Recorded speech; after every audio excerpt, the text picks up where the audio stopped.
everyone, and thank you for joining us here on the Recruitment Roundup Podcast, which is brought to you by BMS Performance.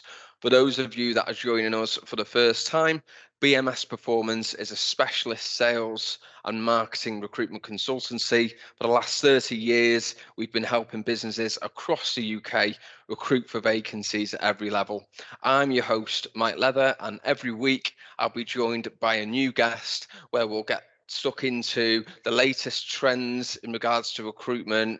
We'll talk about insights, we share ideas, we share experiences, and ultimately we look to provide value to fundamentally help you, whether or not you're a hiring manager, a business leader, or part of an internal talent team, to recruit smarter, faster, and more effectively. Okay, so welcome everyone to another episode of the Recruitment Roundup Podcast. Today I'm joined by my colleague Laura Tucker, who this is her second appearance on the Recruitment Roundup. She came on, did a great episode in season 1. How are you doing, Laura?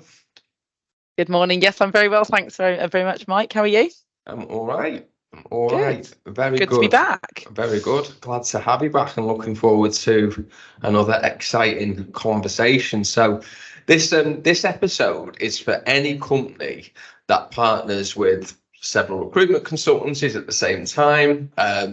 They may work with recruiters on an ad hoc basis, and perhaps maybe you've grown disappointed, disillusioned for a number of reasons, or conversely you might be working with several recruitment partners and think, I really want to improve the results that I'm getting and access more candidates. So if that's you, hopefully you'll get a lot of value from this episode. We're going to be talking about 3 specific subjects in the podcast, which are brand equity.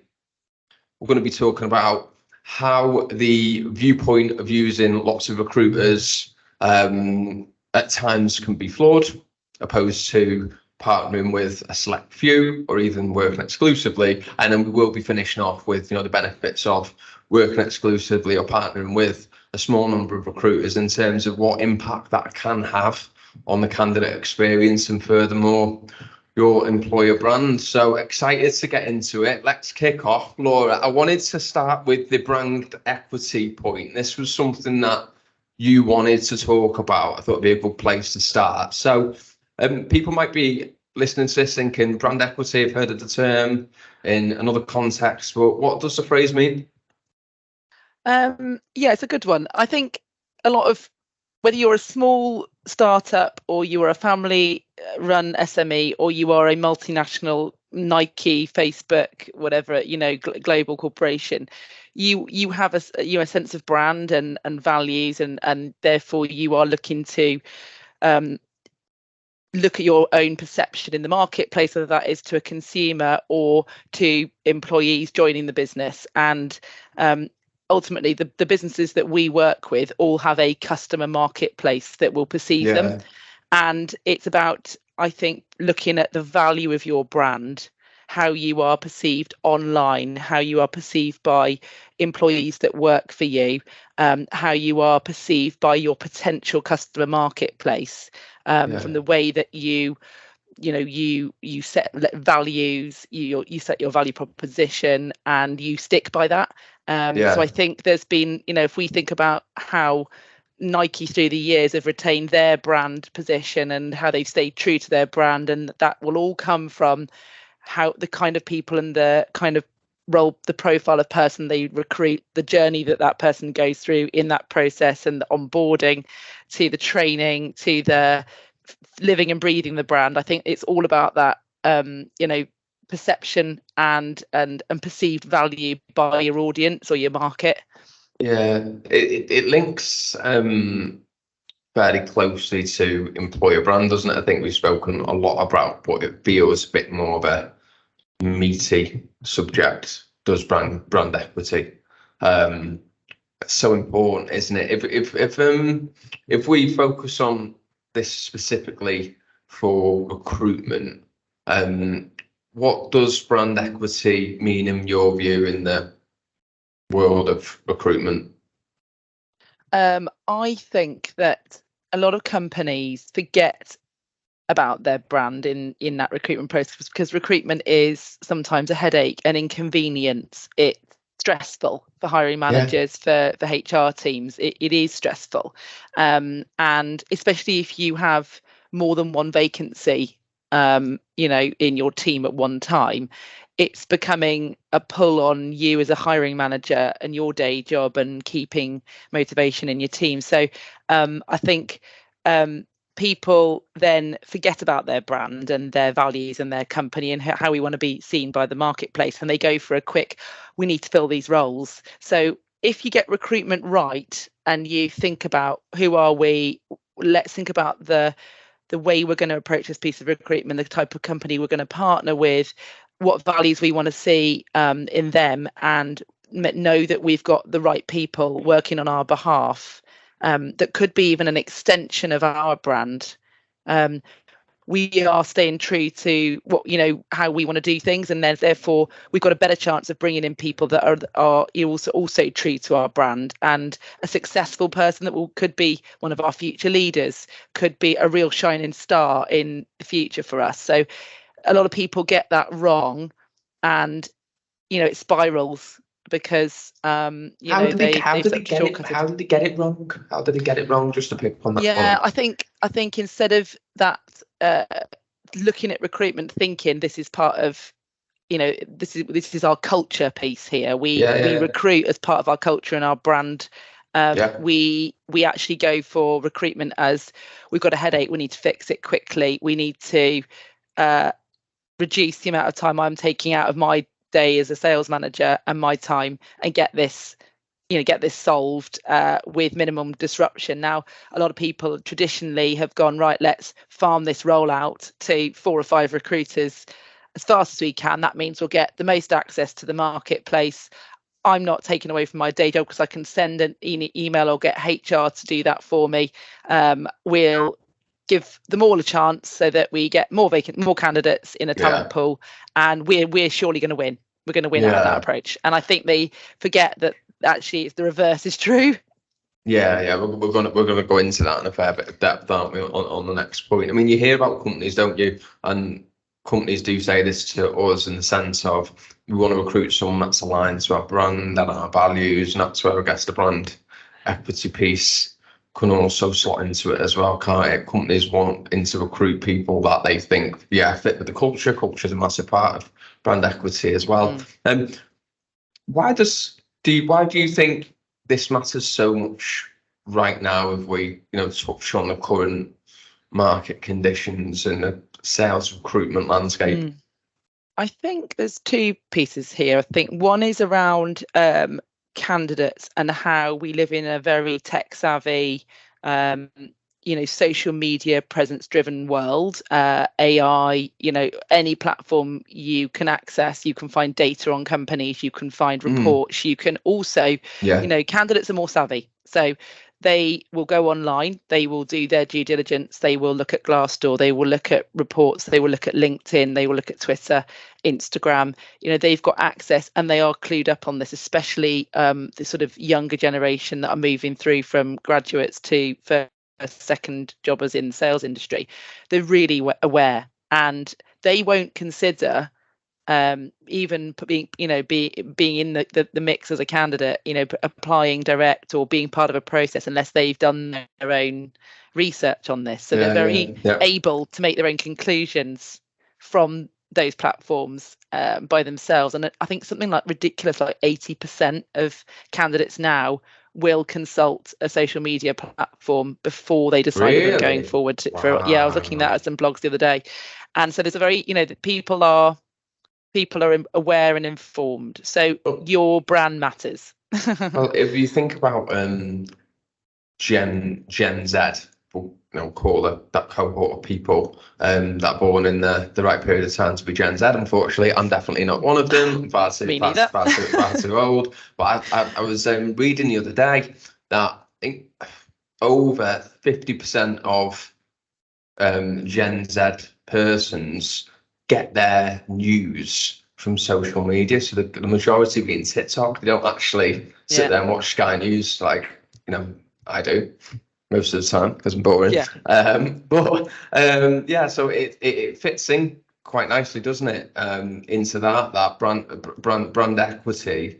A lot of it is built through the company's presence on social media platforms, and then if you think about like, you want to recruit a certain type of profile, then I wonder, and I'm keen to ask you about this, how many of the companies that you work with, and do we think more broadly speaking, are aware of the brand equity or think about it before they go to market? It's a tough one, isn't it? I think a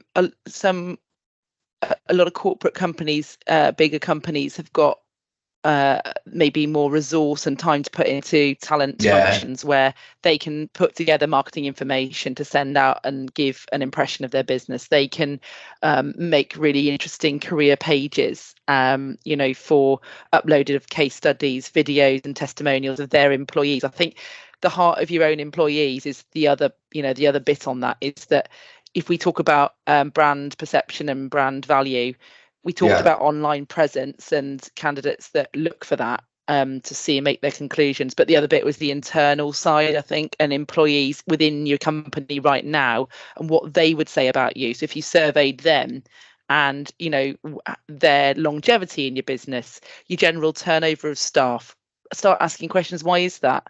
Why do we have this turnover? Why are we not keeping people? Let's remind ourselves of what we want to create here. So talent teams can certainly be very useful in that, I think, in terms of creating sets of values and brand, and they can push that out through great career pages and video and sort of be an extension of the brand. A lot of smaller companies haven't got that resource though.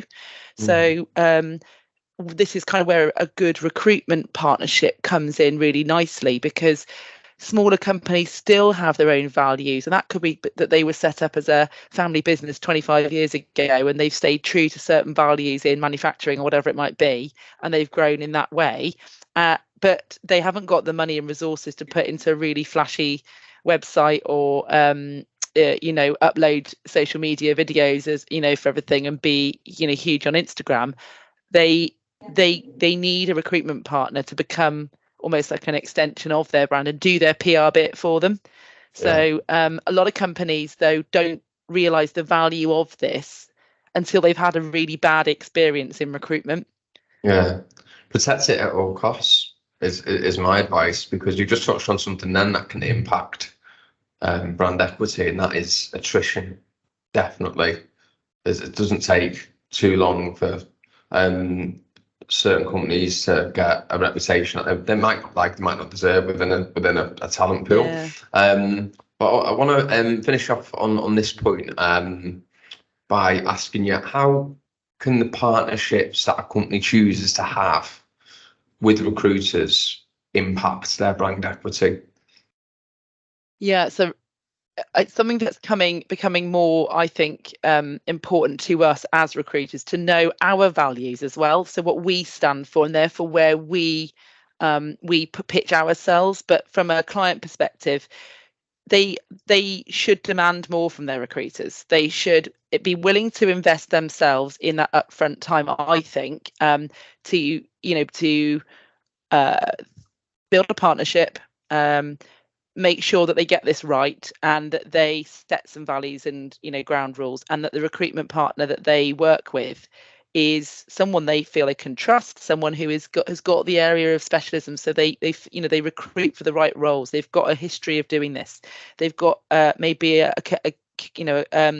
client portfolio of people that are in their industry that they can give case studies and recommendations and testimonials for. They can see that that recruiter has also got their own level of values and brand equity, and they know what they stand for in the marketplace, and that they're not just sort of a catch-all, give me a vacancy and I'll have a go, but I don't really know what I'm doing, and I'm prepared to do this over email without us even having any FaceTime. So you need to be, I think you do need to think, I think you need to think about this as a partnership, and if you get that right and you invest that time up front, and set those rules out and that framework, I think you could get a lot from that. and you could get yourself a really nice long-term partnership where you don't have to spend that time up front in the end, because you've done that investment at the early stages, and then the relationship flows, and actually it cuts down your time to hire in future. That's utopia, isn't it? That's the utopia. You want a recruitment partner where they understand you, they know exactly what type of profile that you recruit. Sometimes it's not always the CV that makes someone a fit, but how can your recruitment partner know that if they've never even had any face time with you? I think as well, it's not even about, on this point, using too many recruiters can impact your brand equity, which it can do, but it's more important to use the right one, really invest in that relationship. And you said at the beginning of that answer, demanding more. If I'm a hiring manager and I'm using the recruiters, how do I demand more from my recruitment partner? What would your advice be on that? I think you want to know who's going to be your account manager, your lead, who's going to be taking you on this journey through the process. How do they operate? What can you expect at different points through this process? Is there transparency, honesty about candidates, situations, salaries, the market? Are we going to be told that this role is really easy to recruit for, and therefore we have an expectation we're going to get this job filled with 3 perfect candidates by next week? No. People appreciate honesty. So, an honest, open relationship with a recruiter, and making sure that there's, I think, you're informed along the way. Yeah. I think knowing that your recruitment company is able, capable to deliver, and understanding what their attraction methods are in behind the scenes and how they're doing things. And I think also knowing that if you get to that offer stage, we're in a very, it's a challenging marketplace out there. Candidates typically are going to get counter offers, or they've got multiple roles. We're also fishing typically in many of the companies we work with, that they're quite specialist in what they offer, and they are looking in a small talent pool. So, making sure that your recruiter has got the information they need to sell your brand on your behalf. So whilst you're there doing your day job as a sales manager, managing your current sales team, keeping them motivated, keeping them positive, and keeping that brand piece going internally, in the background, you are really comfortable and happy that your recruiter is working on your behalf to a high standard to promote your brand, to drive that brand equity, to protect your reputation and drive it, so people who hadn't thought of you want to work for you. Yeah, spot on.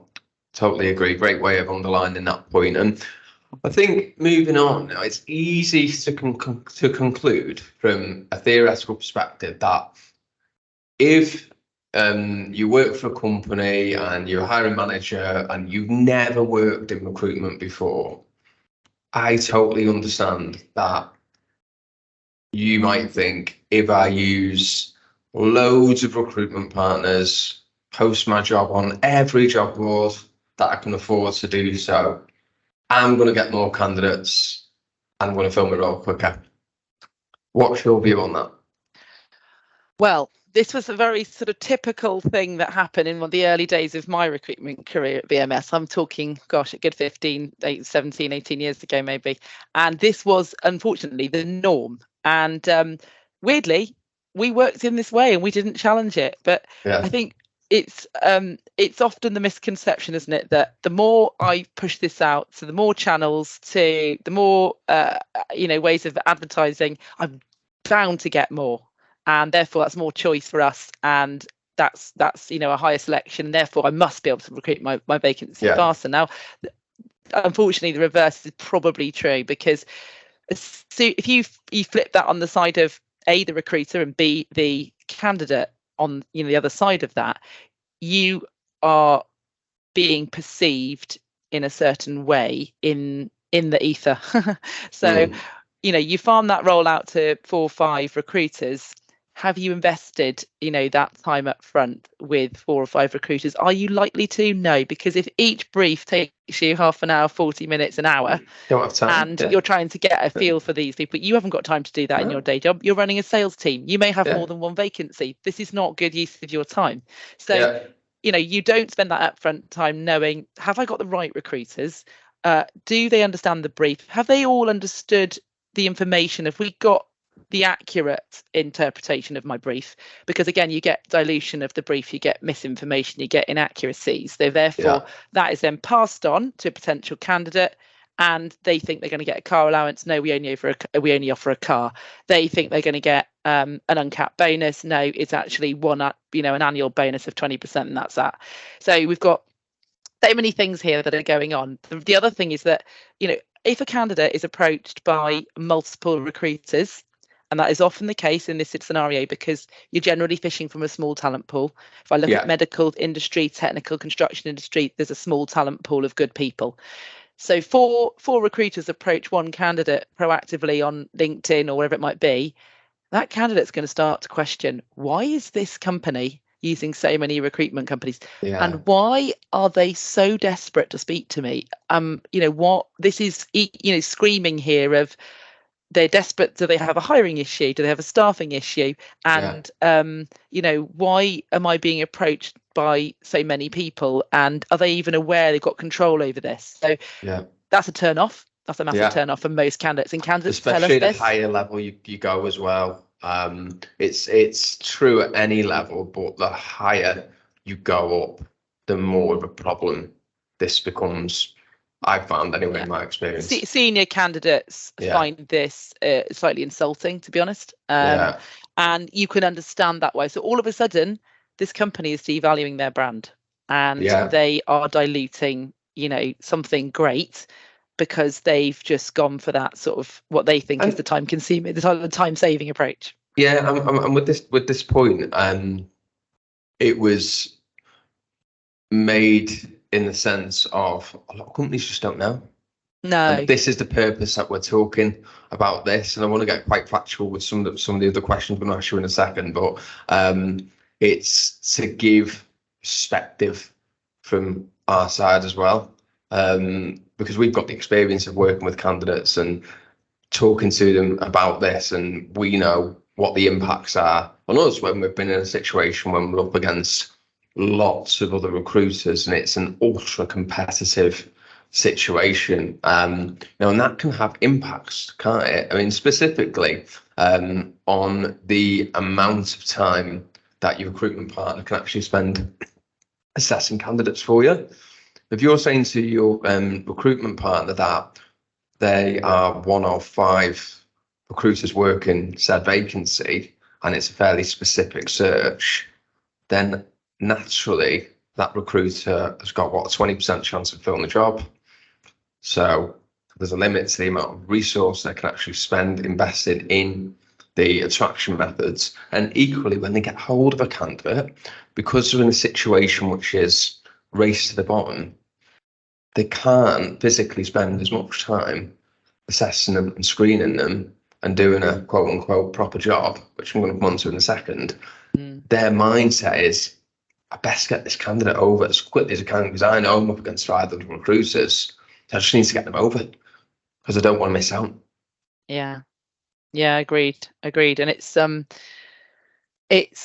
ironically, most of our hiring managers are sales leaders, and these are sales leaders that manage salespeople. And if it was their salespeople going out to a customer for a pitch, and they were up against 4 other people in, for their product, and they were going to get one small snippet of the pie, they hadn't had any face time. This customer wasn't worth it wanting to invest an hour-long call with them or a 40-minute call with them to get to know what the expectations are, what this company is about.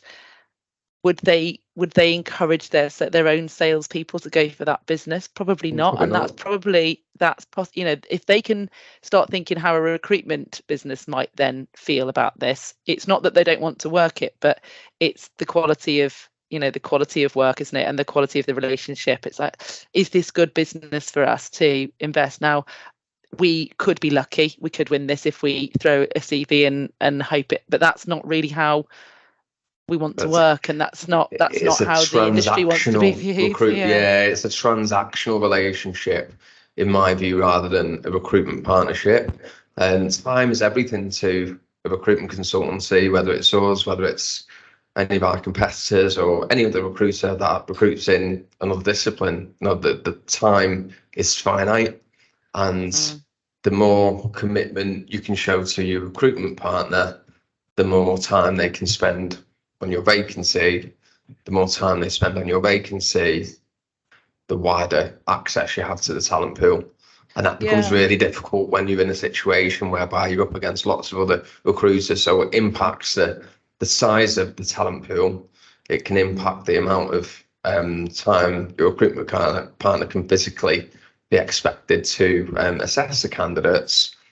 And equally, it can also impact on where your vacancy is prioritised in that internal market within your recruitment partner. So your recruitment partner might be working on 100, 200 vacancies, lots of different types of jobs, different disciplines, different levels of experience required, etc., etc. As a client or as a company, even organisation or business, you want to make sure that your job's being focused on, that you are getting a great service from your recruitment partner, that you're getting access to all the best candidates. But if the recruitment partner's in a situation whereby it's ultra competitive, there's just no two ways about it. It affects the service level. It affects what they can actually do for you, doesn't it? Yeah. I hate to say it, internally, would your job be at our priority at the top of our list? Sadly not, because do we feel confident that we know enough about you, what you represent, our relationship? And we've got to try and create a sense of excitement and desire with the candidate. If we don't know who our client really is, and we haven't had that that level of relationship with the client, the candidate soon knows. And the candidate we have probably a duty of care to candidates more than ever now, because candidates are less willing to come forward to apply for roles unless they have really felt that they have the information and that they feel they're ready to do this. So to get a candidate to really feel excited about a role, we need to know everything, really. We need, as I said, we are like the PR tool. So when we've got that information and we can create that excitement about this company, this role, what they do, how they do it, their values and things like that, we've got that hook with the candidate. That's our job, to create that excitement and drama sort of thing. But if we haven't got that and we're really not very clued up ourselves, that makes us not look that professional either. So we're less likely to want to work those roles, because I think we have our own internal standards as a recruiter. Most companies do.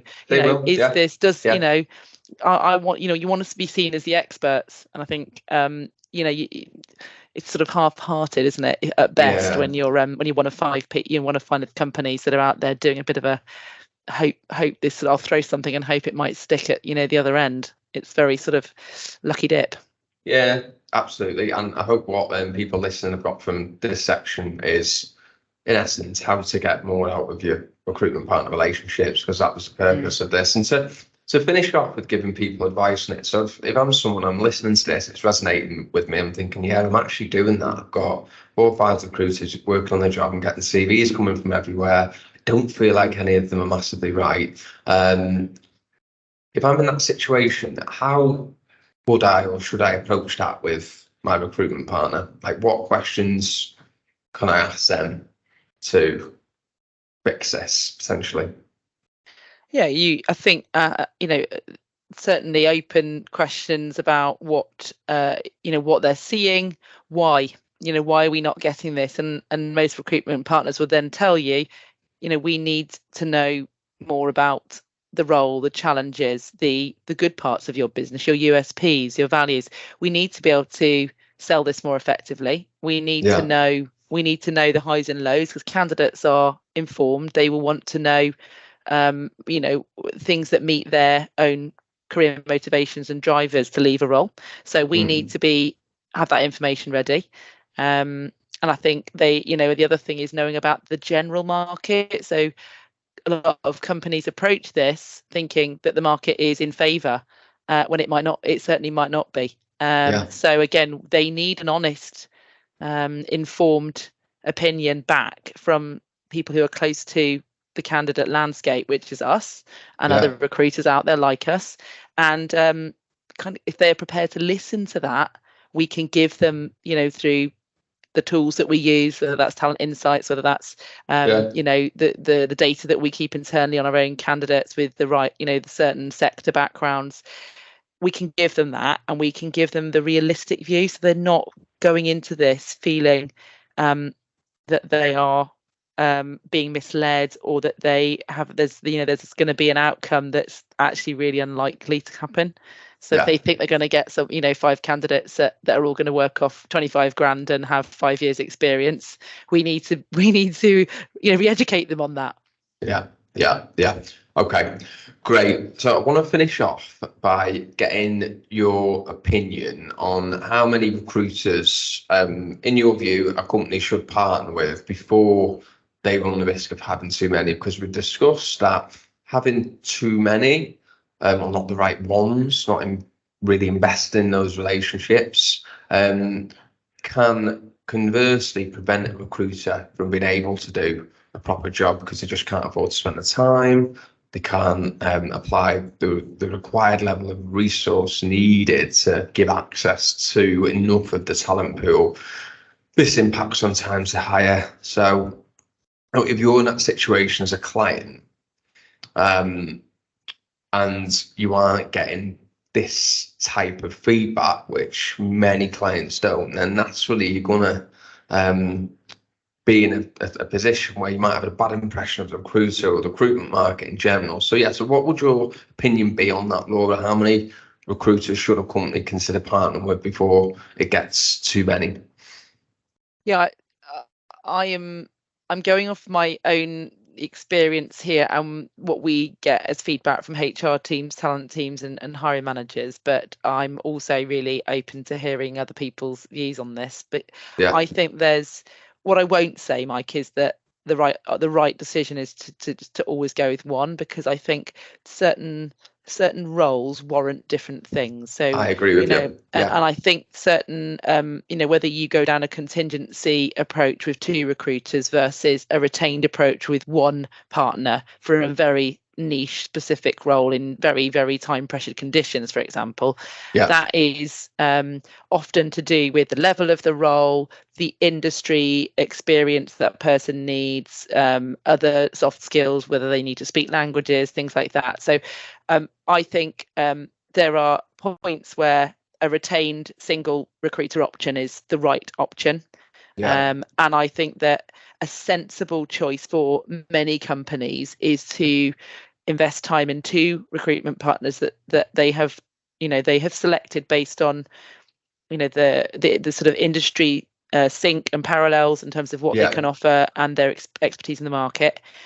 Whether a company extends that and brings in a third, I mean, it's an interesting one, because if you've got 2 recruitment partnerships that are working really, really well for you, and you have a really open and positive, transparent relationship with, and you're getting those roles filled, then I think that's a good way to go, because you're not limiting yourself to one recruitment company. And remember, not all candidates register with one recruiter. So if you have had a great experience with BMS, or you've had a great experience with another recruiter in the past, you're probably more likely just to go with them for your next job search. Others are very much about registering with a couple because they've got they're quite new to this, or they haven't done this before, so they will they'll register with a few different agencies. So it's, again, I think you'd be potentially a little bit naive if you always went with just one recruitment partner, because let's face it, most companies are aware that the talent pool is small, so they do want to sort of give themselves a little bit of a chance to broaden the net. Yeah, I agree. It's finding that balance, isn't it? Where you want to be in a position where you're creating healthy competition between recruitment partners, which is absolutely fine. And if I was a hiring manager hiring for a role with a fairly open brief. So maybe I was happy with anyone who's got a B2B sales background, but I wanted access to as many candidates as I could get. I'd probably use 2 recruiters, because then I'm creating some healthy competition between them. I'm not using too many. If I was confident in those recruiters that they had a great network, then I'd probably feel that I was in a position at the end of the process to select the best available candidate on the market at that time, which is fundamentally what we want to do. If you're hiring, if it was a more of a specific role, then I would consider exclusivity or retained search, because providing that commitment to your recruitment partner means that they're going to be able to spend more time on the search element of it, and they're going to be able to afford to do that as well, because they're not in a situation which is high risk, which inevitably means that they can't spend as much time searching, etc. And I want to finish off and sort of circle this all the way back to candidate experience and the brand equity point. We talked quite a bit about how using too many recruiters can have a negative impact on your brand equity and the candidate experience. What's the difference with using only 1 or 2 recruitment partners? How does the candidate experience differ, and then therefore impact on a company's brand equity? I think that the journey for the candidate, is so important now, isn't it? So I think if you as a candidate are being guided, well through a process by not only the recruitment company that are representing you and and supporting you in that process, you almost feel like you've got this sort of triangle of the company you're joining, the recruitment partner, and you. And I think actually that's a very fruitful thing to have when we're all on the same page. There's an agreed level of communication. You've got a higher chance, I think, at the offer stage, certainly, of candidates keeping committed to the process, keeping the communication flow, actually taking the offer and seeing this through, because they feel they've built relationships and they feel invested in. You've also got the feeling of the company also, I think, feeling that they've had a good service, and that they, even if they don't recruit from you and they go from their other provider, knowing that you've got close, you've given them a set of good candidates to see, you've given them the right feedback at the right points, you've delivered on the expectations that were set up front.